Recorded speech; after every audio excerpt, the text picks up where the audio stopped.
The incidents you are about to hear were documented aboard active cruise ships. They were reported, reviewed, and officially dismissed.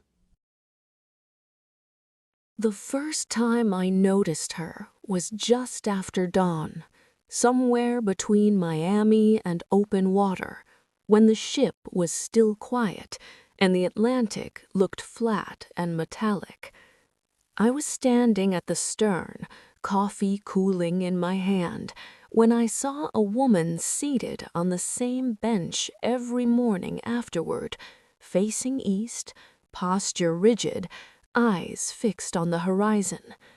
The crew would later call it a residual apparition, the kind that repeats a moment like a scratched recording.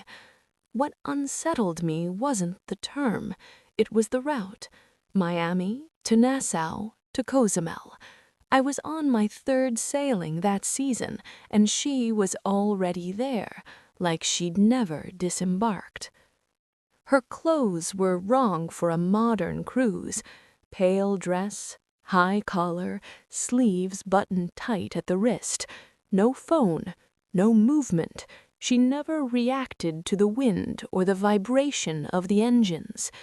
At first, I assumed she was an early riser, maybe eccentric. I nodded once. She didn't return it.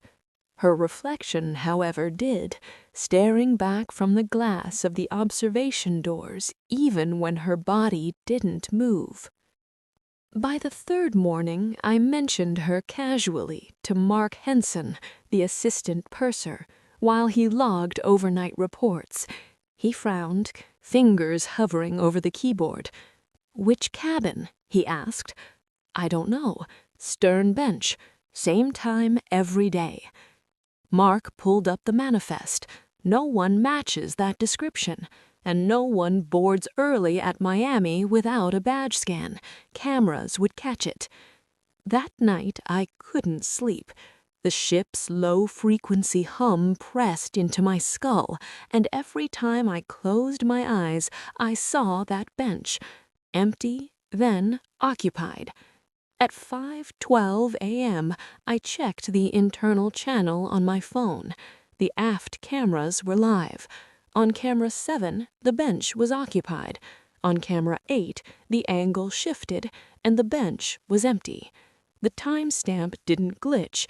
The woman appeared only where she was supposed to be. In Nassau, I watched from the rail as passengers disembarked. The bench remained occupied. No one walked past her. No one reacted. It was like she existed on a different operational layer of the ship. When I approached, the air around her felt colder, denser, like standing too close to a refrigeration unit. "You're not supposed to be here," I said, quietly. Her lips moved just once. "Not yet." By the time we reached Cozumel, the crew was avoiding the stern altogether. A maintenance supervisor named Robert Miles admitted after a drink too many that this wasn't the first time. Years earlier, a woman went missing on the same route. Early morning, stern, no witnesses. Officially listed as presumed overboard. Unofficially, the cameras showed something worse. Her image seated on the bench after the incident for exactly 3 mornings before disappearing forever. On the final dawn, I found the bench empty. Relief hit first, then dread. The glass behind me showed her reflection standing close, closer than before. Her face was clearer now, eyes red-shot, skin gray with salt. This is where it ends. It always is. I turned. The bench was still empty. The horizon burned orange. The ship pressed forward, indifferent. I never returned to the stern at dawn. 2 sailings later, a passenger vanished between Miami, Nassau, same time, same route, same bench.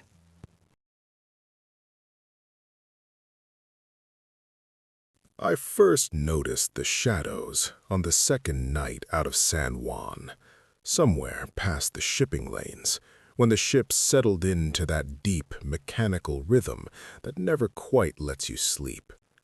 I was walking back to my cabin on Deck 9, the long interior corridor with no windows, the kind designed to move people efficiently, not comfortably. That's where I saw them. Black figures pressed into the corners of the ceiling and walls. Not silhouettes cast by light, not reflections.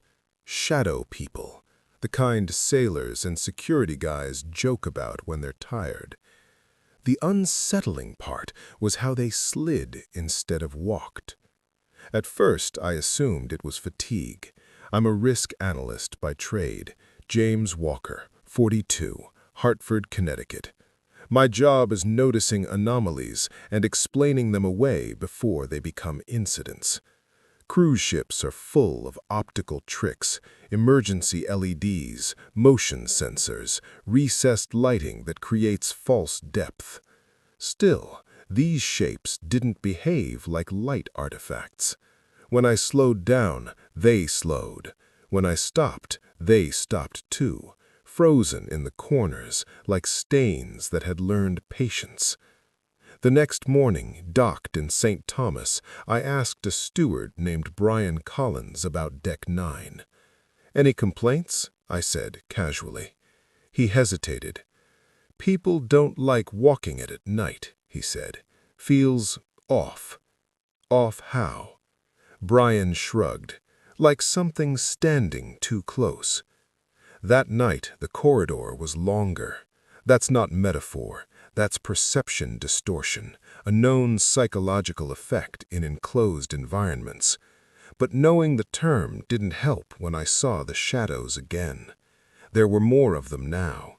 They clung to door frames, ceiling seams, the junctions where walls met at right angles. They never crossed open space. They slid along edges, obeying geometry like rules. I reached my cabin, swiped my card, and froze. One of the shadows was waiting directly beside my door, pressed flat against the frame, taller than the others. I opened the door anyway, professional reflex. You don't show fear to unknown variables. Inside, my cabin was normal, climate control humming, bathroom light on standby. I locked the door and checked the peephole. The corridor was empty. No shadows, no movement. I slept poorly, dreams full of angles and corners that bent inward. By the time we left St. Thomas for St. Martin, the phenomenon escalated. I'd step into the corridor and feel watched, not from behind, but from the sides. The shadows were closer now, lower on the walls, near knee level, sliding as if testing how near they could get without being acknowledged. When I stopped abruptly, they stopped instantly, like a synchronized system responding to my input. On the fourth night, I heard knocking. Not on the door, on the walls. 3 taps. Pause. 3 taps again. Not random, patterned. I opened the door and stepped into the corridor. The lights flickered into night mode. That's when I saw it clearly. A shadow standing upright, detached from any corner, hovering just inches from my cabin door. It had depth, mass. It leaned toward me. "You're not supposed to stand still," it said. The voice didn't come from a mouth. It came from everywhere the light failed. I backed up slowly. The shadow slid forward, matching me, not walking, gliding. I broke into a jog toward the stairwell. The light's corridor brightened automatically, and the shadow snapped back into the corner, flattened again, pretending to be nothing. By the time I reached the stairs, my hands were shaking. Security took my report seriously enough to log it.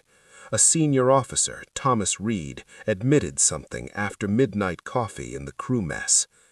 Deck 9 was refitted after an incident, fire years back, smoke inhalation, people trapped in the corridors. Fatalities? I asked. Officially, no. On the final night before St. Martin, the corridor was crowded with shadows, dozens of them. They lined the walls like spectators. When I stepped out, they leaned inward, compressing the space. The air felt thick, electrical. I realized then they weren't following me. They were training me, teaching me how not to stop. I reached my door and found one shadow waiting again, taller, darker than the rest. "If you pause, we stay," it said. I didn't answer. I went inside, locked the door, and sat on the bed until dawn. In St. Martin, I disembarked early. As I walked down the gangway, I felt lighter, like pressure releasing. But when I glanced back through the glass, I saw my reflection, and behind it, pressed into the corner of the corridor beyond, something watching me leave.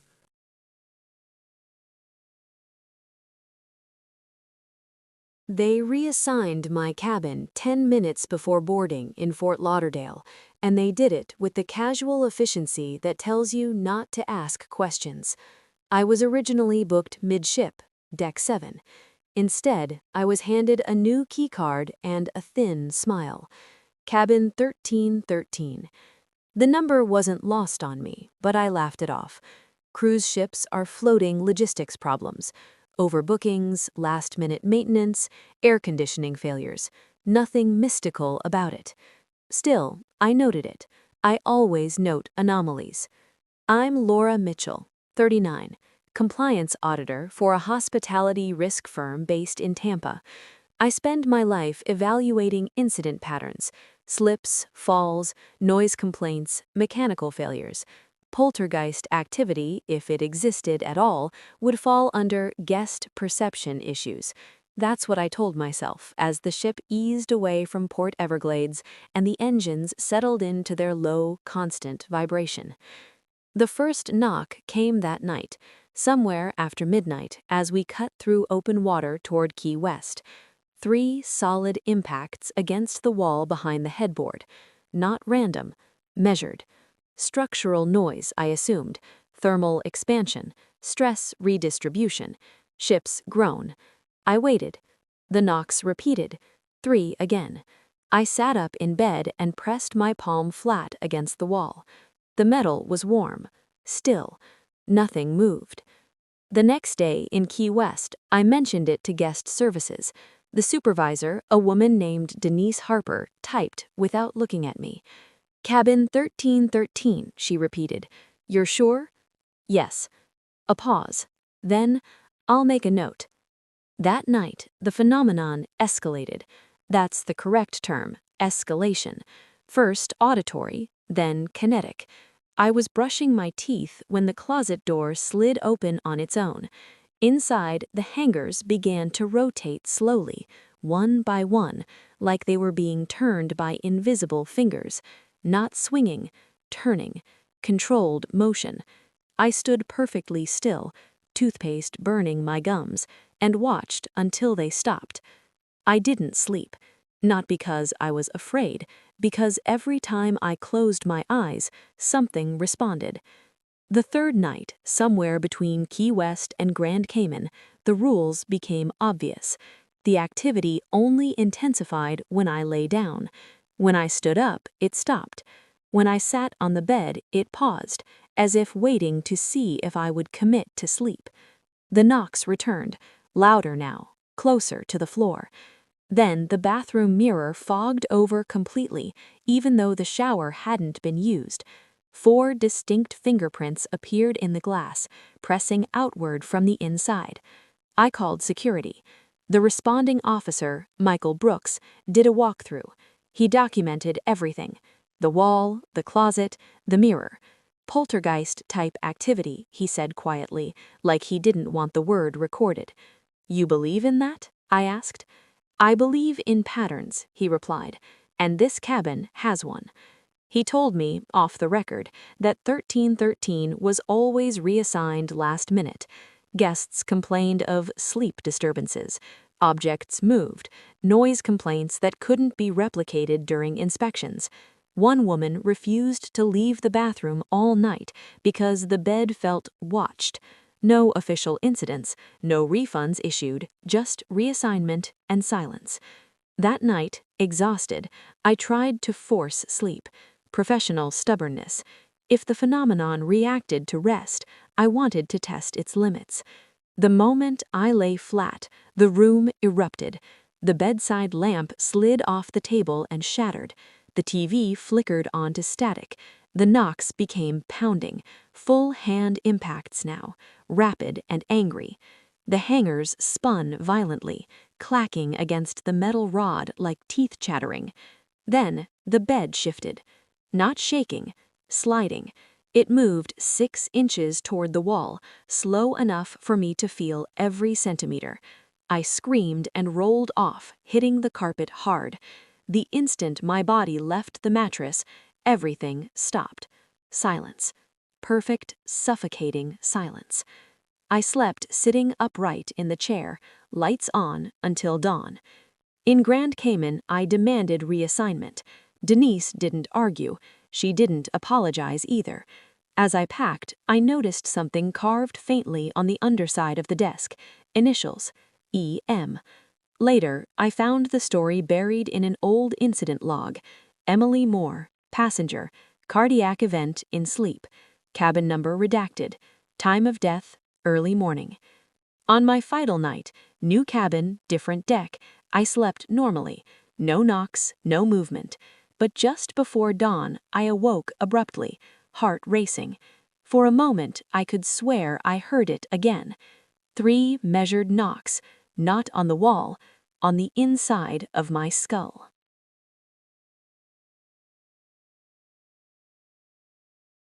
Mediterranean water, and the bridge was running on reduced night watch. I was the duty deck officer, Daniel Harper, 41, second officer by rank, doing a routine perimeter check, when a man stepped out of the shadows near the forward rail. His uniform stopped me cold. Wool, brass buttons dulled by salt. A cut and style that belonged in a maritime museum, not on a modern cruise ship running between Barcelona, Marseille, and Genoa. He was soaked head to toe, seawater dripping onto the deck plates, and he looked at me like I was late for something important. "Sir," he said, voice steady, accent clipped and formal, "I need to report to the captain immediately." That alone wasn't strange. Crew request captains all the time. What froze me was the date he gave next. "It's imperative," he continued. "April 1912. The ship has sustained damage." I told myself it was a prank. Passengers sneak into restricted areas more often than the company admits. Still, I noticed details I couldn't explain. His boots left wet prints that didn't evaporate under deck lights. His eyes tracked the bridge windows with familiarity, not curiosity. He wasn't lost. He was oriented. "You're on the wrong vessel," I said, keeping my voice professional. "This is the Aurelia Crown, cruise registry, Italian flag. We're en route to Marseille." He frowned, confused, then glanced around the bridge exterior. "That's not right," he said. "The compass housing is newer, but the angle, yes, the angle is the same. They rebuilt it." He stepped closer to the glass. "God help them, they rebuilt it wrong." I radioed security quietly, reported a possible disoriented individual on the bridge wing. When I turned back, the man was studying the deck under his feet, kneeling to run his fingers along a seam in the plating. "This wasn't here before," he murmured, "but it covers the damage." "What damage?" I asked. He looked up at me, water streaming from his hair, eyes bloodshot but lucid. "The impact," he said. "Starboard side, low. Everyone felt it, but they said it was nothing. They always say that." The air around him felt wrong, cold, heavy, like standing inside a fog bank that hadn't formed yet. I realized then what I was dealing with. Not a ghost in the cinematic sense, a temporal displacement, a residual consciousness operating on outdated coordinates. "Which ship were you assigned to?" I asked. He straightened automatically. "Second Officer William Carter, White Star Line." The name hit harder than it should have. Carter wasn't on the manifest of any ship afloat, but I'd heard it before, in a family context I avoided thinking about. My grandfather's grandfather, lost at sea, officer, no recovered body. Before I could speak again, the bridge lights dimmed slightly as we transitioned to a different power load. The man flinched. "There," he said sharply. "You see? Same flicker, same damned hesitation." He turned to me. "You need to slow her down. Tell the captain to reduce speed." "That incident you're describing, it hasn't happened here." I laughed, a sharp, humorless sound. "It always happens, just not all at once." Security arrived then, 2 officers, flashlights raised. They saw nothing, not the water, not the man. I watched William Carter stand inches from them, shouting now, voice cracking as he pointed to the sea ahead. "You don't see it yet," he said to me alone, "but you will. This bridge remembers." When we docked in Marseille the next morning, I reviewed ship schematics from prior builds. The bridge layout, angles, supports, sightlines had been replicated almost exactly from early 20th century liners. Efficiency, tradition, cost savings. No one thought about memory. That night between Marseille and Genoa, he appeared again. Same place, same soaked uniform. "They changed the name," he said quietly. "They always do." "What happens to you?" I asked. He met my eyes. "I never leave the bridge." At dawn, he was gone. 3 months later, a minor collision occurred during a different Mediterranean run.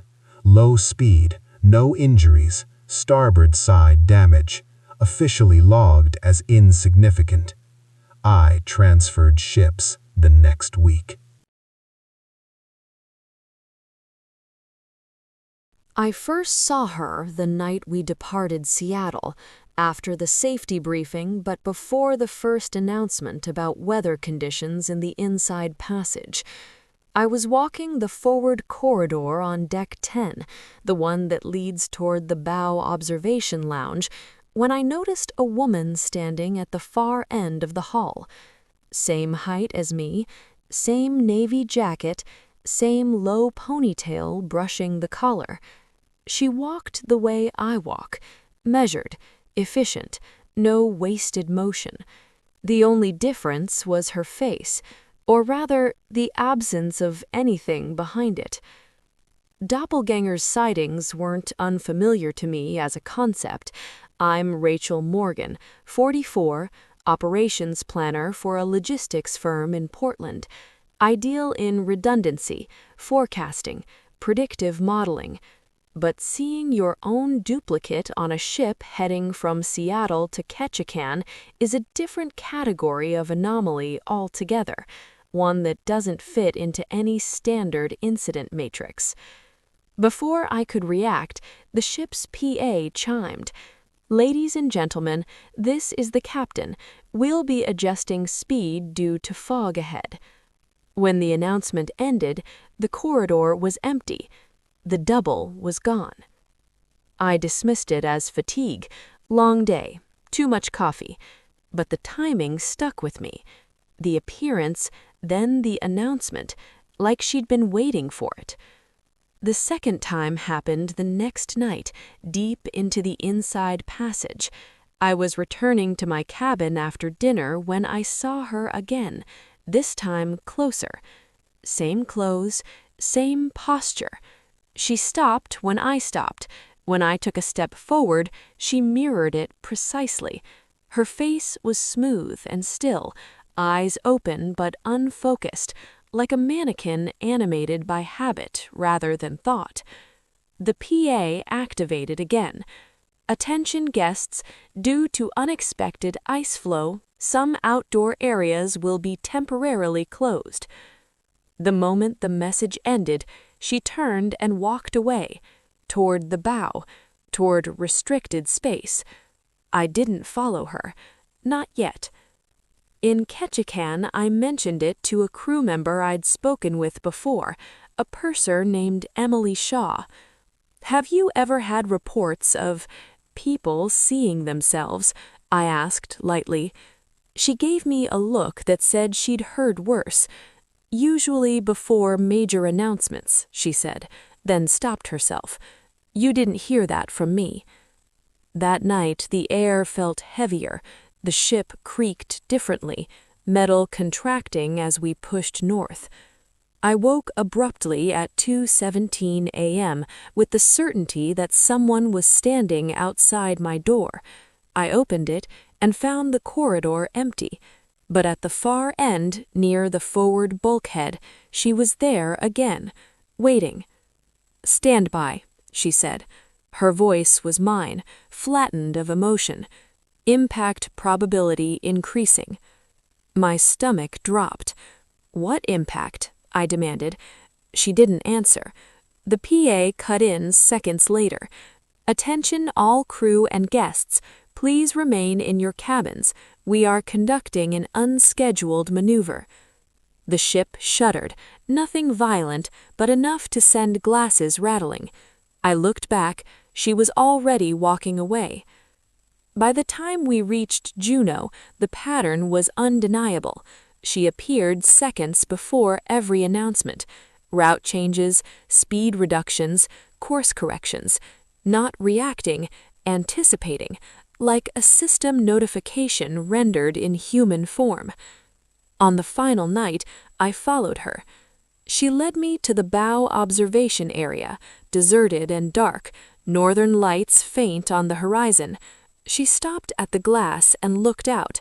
I stood beside her, reflection overlapping reflection. "What are you?" I asked. She finally turned her head toward me. Up close, I saw it. Her eyes tracked something I couldn't see yet. "I'm the version that arrives first. You follow." The PA activated one last time. "Attention all guests, due to a sudden mechanical alert, we will be delaying docking procedures." A mechanical alert, later explained as a false sensor reading, later corrected, later forgotten. But I wasn't. When we docked in Juneau, she didn't appear again. The corridor felt normal, empty. But as I disembarked, I caught my reflection in the glass of the terminal doors, and for a split second, my reflection didn't move when I did.